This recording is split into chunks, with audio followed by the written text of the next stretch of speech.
सूर्य और तारों से रहित दिन रात की संधि को तत्वदर्शी मुनियों ने संध्या काल माना है।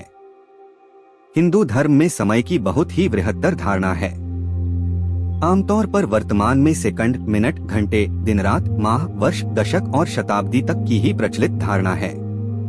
लेकिन हिंदू धर्म में एक अणु, त्रिश्रेणु, त्रुटि, वेद, लावा, निमेष, क्षण, काष्ठा, लघु, दंड, मुहूर्त, प्रहर या याम, दिवस, पक्ष, माह, ऋतु, अयन, वर्ष, वर्ष के 5 भेद, संवत्सर, परिवत्सर, इद्वत्सर, अनुवत्सर, युगवत्सर, दिव्य वर्ष, युग, महायुग, मनवंतर, कल्प, अंत में 2 कल्प मिलाकर ब्रह्मा का एक दिन और रात तक की बृहत्तर समय पद्धति निर्धारित है। हिंदू धर्म अनुसार सभी लोगों का समय अलग अलग है। हम यहाँ जानकारी दे रहे हैं प्रहर की। हिंदू धर्म में 8 प्रहर का मतलब है दिन और रात को मिलाकर 24 घंटे को 8 बराबर भाग में बांटना। हर प्रहर की अवधि करीब 3 घंटा होती है, जिसमें 2 मुहूर्त होते हैं। एक प्रहर का कुल समय 3 घंटे या 7.5 घटी का होता है। एक घटी के अंदर 24 मिनट होते हैं। दिन और रात के 4-4 प्रहर को मिलाकर कुल 8 प्रहर होते हैं। भारतीय शास्त्रीय संगीत में प्रत्येक राग के गाने का समय निर्धारित होता है। हर राग प्रहर के मुताबिक निर्मित है। 8 प्रहर के नामों की बात करें तो इसमें सबसे पहले दिन के 4 प्रहर पूर्वाह्न, मध्याह्न, अपराह्न और सायंकाल शामिल है। रात के 4 प्रहर की बात करें तो इसमें प्रदोष, निशित, त्रियामा एवं उषा शामिल है। प्रत्येक प्रहर में गायन, पूजन, जप, तप और प्रार्थना का अपना महत्व है। आइए जानते हैं इन 8 प्रहर के बारे में विस्तार से। पहला प्रहर शाम के 6 बजे से लेकर रात के 9 बजे तक का समय पहला प्रहर होता है, जिसे प्रदोष काल के नाम से भी जाना जाता है। इस प्रहर में देवी देवताओं की पूजा करना बेहद शुभ माना जाता है। दूसरा प्रहर रात के 9 बजे से लेकर रात 12 बजे तक का समय दूसरा प्रहर कहलाता है।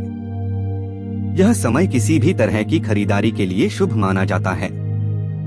मान्यता है कि इस दौरान पेड़ पौधों को छूने से बचना चाहिए। तीसरा प्रहर रात 12 बजे से 3 बजे तक का समय कहलाता है, जिसे निशित काल के नाम से भी जाना जाता है। इस प्रहर में लोग तामसिक और तांत्रिक क्रियाएं करते हैं। चौथा प्रहर सुबह 3 बजे से लेकर 6 बजे तक की अवधि को चौथा प्रहर कहते हैं। यह रात का अंतिम प्रहर होता है, इसलिए इसका बेहद खास महत्व होता है। इस प्रहर को उषा काल के नाम से भी जानते हैं। पांचवा प्रहर सुबह 6 बजे से लेकर 9 बजे तक का समय है। यह दिन का पहला प्रहर होता है।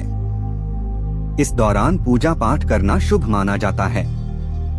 छठा प्रहर सुबह 9 बजे से लेकर दोपहर 12 बजे तक के समय को छठा प्रहर कहते हैं।